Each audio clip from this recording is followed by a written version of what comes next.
155 के ज़रिए तमाम आज भुट्टा चौक में तहरीक इंसाफ के कारकुनान ने इमरान खान की रिहाई के लिए एहतजाज रिकॉर्ड करवाया। पाकिस्तान तहरीक इंसाफ के कारकुनान ने भरपूर शिरकत की, इमरान खान की रिहाई के लिए नारे भी लगाए।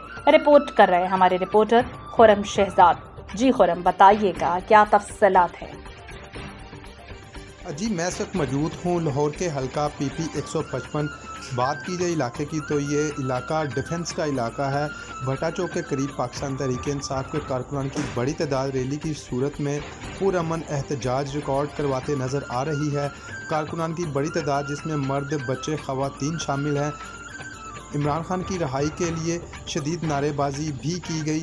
तमाम कारकुनान का कहना था कि इमरान खान को फिल वक्त फौरी तौर पर रिहा किया जाए। जी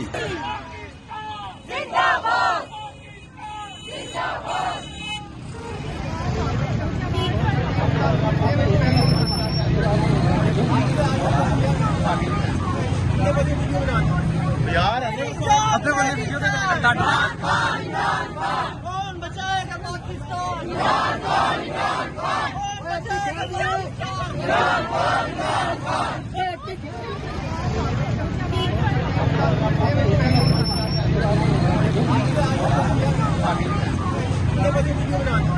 यार अपने बंदे वीडियो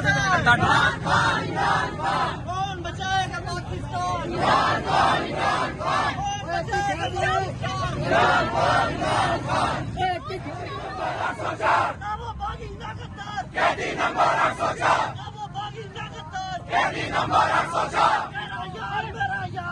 नंबर 8 सोचा